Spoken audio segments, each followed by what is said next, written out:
Alors, notre ventre, qu'on appelle, vous devez déjà avoir entendu cette appellation, notre ventre, le deuxième cerveau. C'est pas du tout un terme que vous devez découvrir ce soir, j'imagine. Alors pourquoi est-ce qu'on appelle notre ventre le deuxième cerveau? Et surtout, et c'est l'objet de ce webinaire, parce que c'est bien beau de savoir qu'on l'appelle comme ça, mais c'est bien aussi de savoir et pourquoi, et surtout à quoi est-ce que ça nous sert dans notre vie de tous les jours. Parce comment dire, des concepts comme ça peuvent rester très abstraits et je dirais pas nous servir plus que ça. Moi, ce que je souhaite dans tout ce que j'enseigne, c'est que chaque chose, chaque élément, chaque notion, en fait, soit et comprise et puisse avoir une application dans notre vie et que ce soit vraiment du concret. Donc, le ventre est appelé notre deuxième cerveau, déjà d'une part à cause de sa ressemblance. Quand vous regardez en fait l'intérieur du crâne, ou quand vous regardez le cerveau, que vous voyez toutes ces circonvolutions du cerveau, en particulier des hémisphères cérébraux, et quand vous regardez la même chose au niveau du ventre, que vous voyez à l'intérieur, donc les intestins, toute cette tout ce qui a l'air, ça a l'air très emberlificoté, ces dizaines de mètres d'intestins que nous avons à l'intérieur de notre ventre. Mais en fait, c'est pas du tout emberlificoté. Déjà, c'est très organisé. Et en fait, voilà, c'est ce qu'on appelle la loi d'analogie, c'est-à-dire que le cerveau et le système intestinal fonctionnent ensemble.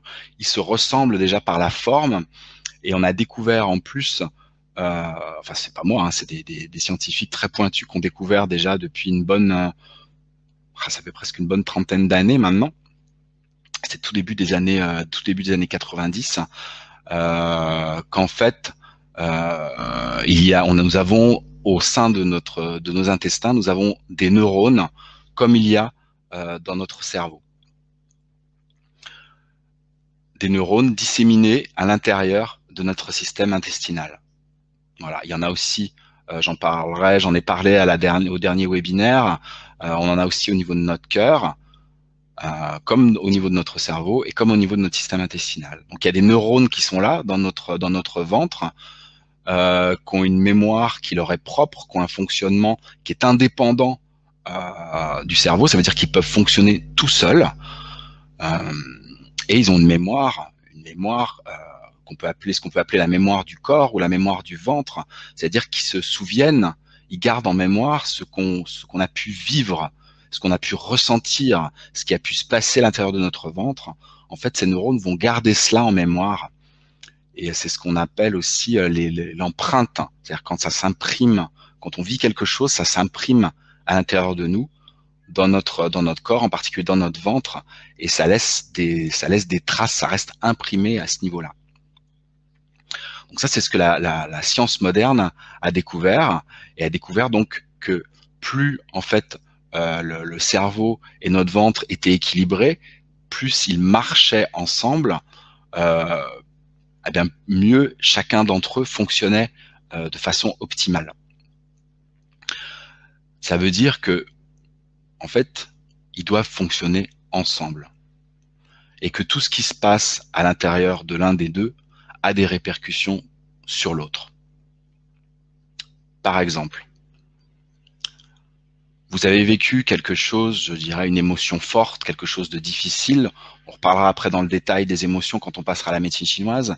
Mais vous avez vécu quelque chose de difficile qui s'est imprimé à l'intérieur de votre ventre parce que vous avez perçu l'émotion, vous avez noué une certaine zone en fait au niveau de vos intestins, au niveau de votre ventre.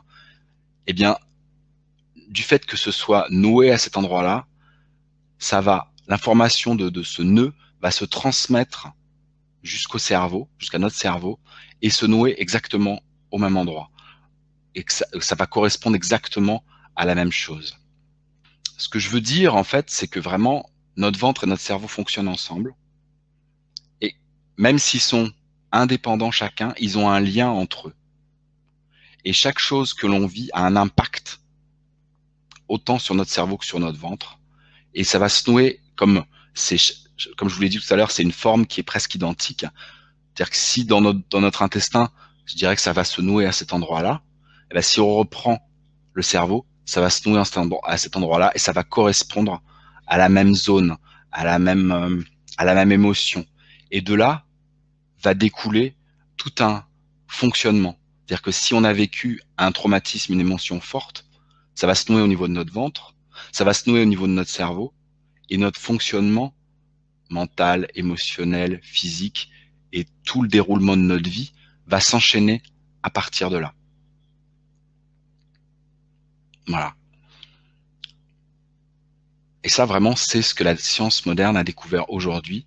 Et on sait comme ça que ces deux organes, que sont le cerveau et notre ventre, ont un fonctionnement presque similaire et fonctionnent de concert.